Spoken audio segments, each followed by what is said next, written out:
anyone who knows me knows that I will tell it like it is. I expose the problem and address it head on. And the problem, my friend, is carrot cake. What kind of Frankenstein monstrosity is this?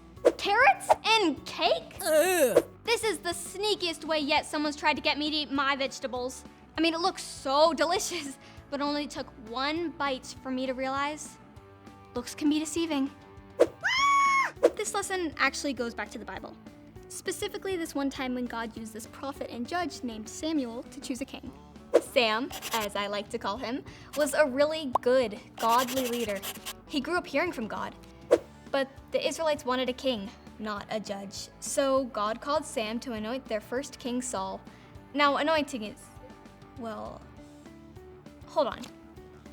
Mama, what's anointing mean? No, not oinking, anointing. Like in the Bible? Oh, right, got it. No, ma'am, I do not want any cake. I never thought I'd hear myself say those words. Anyway, anointing is when someone has oil poured on their head as a way to say that that person is set apart for God's special purposes. This is what Sam did to Saul, the first king of the Israelites. Saul led the Israelites for like a long time, but his heart turned away from God. So it was time to find a new king who would serve God with his whole heart. God told Sam to go to this other guy named Jesse because one of his sons was going to be the new king. I mean, obviously Sam was nervous. He was like, if Saul hears about this, he's for sure coming after me. But God had a plan. He told Sam to have Bethlehem's leaders join him in a sacrifice to the Lord. But he also told Sam to invite Jesse to the sacrifice. See? Nothing for Saul to be suspicious about.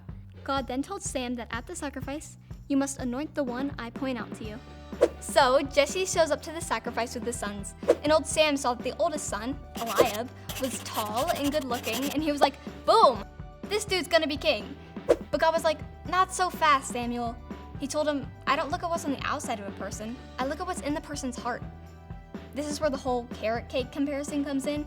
You can't count on how it looks, you have to taste the ingredients. Get it? Well, Sam got it, but that didn't mean it was easy. Jesse brought out 7 of his sons, but God didn't say to anoint any of them as the next king. Sam was like, yo Jesse, what's up? Are these all your sons? And Jesse was like, well, my youngest David is taking care of my sheep. I'm sure it seemed pretty weird, but Sam told Jesse to go get him. And when David showed up, God said, anoint him. This is the one. Samuel anointed David right then and there. And God was with David from that day on. David was the youngest son and nowhere near the strongest, but God knew he would serve as a great leader. And more importantly, God knew David would ask for forgiveness when he disobeyed God.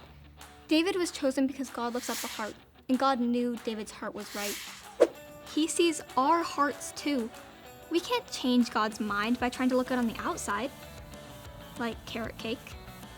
You don't impress him by being the tallest or the oldest or the fastest. God is more interested in you loving him with all your heart.